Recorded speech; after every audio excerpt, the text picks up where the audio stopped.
नमस्कार। कभी सोचा है कि हम सही और गलत का फैसला आखिर करते कैसे हैं? जब कोई बहुत मुश्किल चुनाव सामने आता है, तो हमारे दिमाग में असल में चल क्या रहा होता है? चलिए, आज नैतिक मनोविज्ञान के एक बहुत ही दिलचस्प सिद्धांत के जरिए इसे समझने की कोशिश करते हैं। तो ये जो कहानी है ना, ये लॉरेंस कोहलबर्ग के काम का आप कह सकते हैं एक तरह से दिल है। यहाँ हेंज नाम का एक आदमी है जो एक बेहद मुश्किल हालात से गुजर रहा है। उसकी पत्नी की जान दांव पर लगी है। तभी एक उम्मीद की किरण नजर आती है, एक नई दवा। लेकिन यहीं पर कहानी में एक नैतिक पेच आ जाता है। ये दवा जान तो बचा सकती है, पर इसे बनाने वाला केमिस्ट लालच में आकर इसकी कीमत 10 गुना ज्यादा मांग रहा है।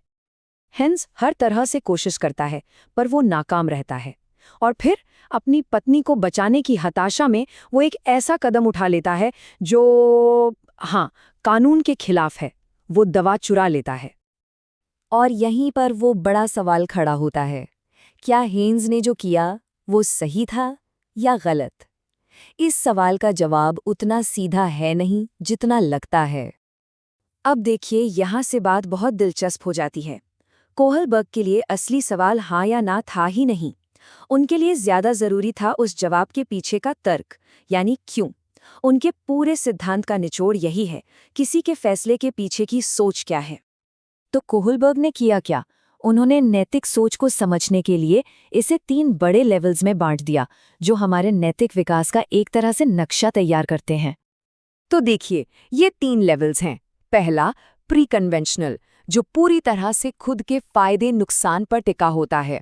दूसरा, कन्वेंशनल लेवल, जहां समाज के नियम और व्यवस्था बनाए रखने पर जोर होता है। और तीसरा, पोस्ट कन्वेंशनल लेवल, जो बड़े सार्वभौमिक सिद्धांतों और निजी नैतिकता पर आधारित है। और बात यहीं खत्म नहीं होती है।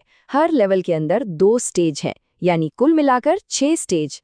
तो चलिए, एक एक करके देखते हैं कि इन 6 अलग-अलग नजरों से हिंज की मुश्किल कैसी लगती है।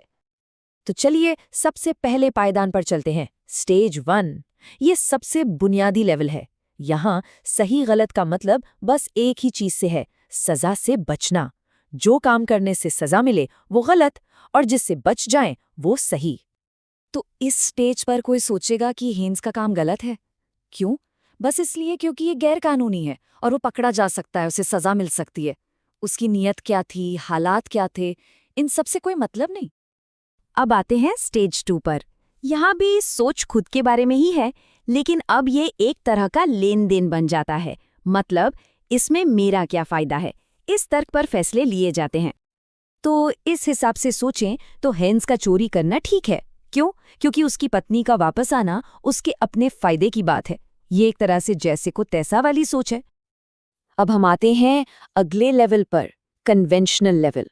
स्टेज 3 में आकर सोच बदल जाती है। अब नैतिकता इस बात पर टिकी है कि लोग क्या सोचेंगे, कि समाज की नज़र में एक अच्छा इंसान कैसे बना जाए।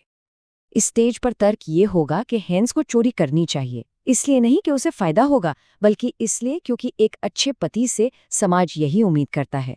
मतलब फैसला इस बात पर निर्भर करता है कि दूसरे लोग क्या कहेंगे।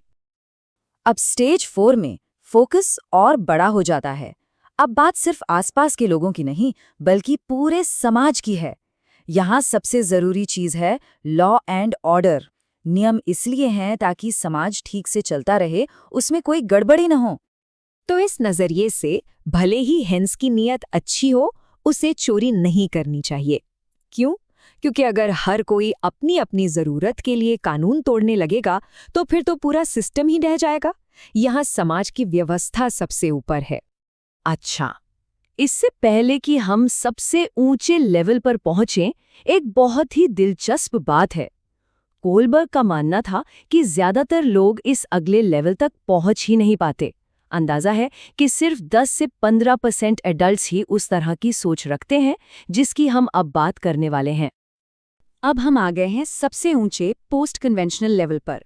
स्टेज 5 में इंसान ये समझने लगता है कि कानून कोई पत्थर की लकीर नहीं है, बल्कि ये समाज के बनाए हुए समझौते हैं, और कभी-कभी इन समझौतों को बदलना या तोड़ना भी जरूरी हो जाता है। तो यहाँ तर्क देखिए कितना बदल गया। अब ये माना जाएगा कि किसी इंसान की जान बचाने का हक किसी की प्रॉपर्टी के हक से कई ज्यादा बड़ा है।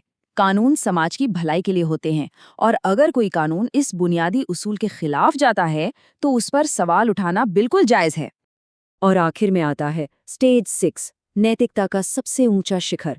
यहाँ फैसले किसी कानून या समाज के डर से नहीं, बल्कि अपने अंदर के सार्वभौमिक नैतिक सिद्धांतों के आधार पर लिए जाते हैं, जैसे न्याय, बराबरी और हर इंसान की गरिमा, चाहे फिर इसके लिए कानून के खिलाफ ही क्यों न जाना पड़े।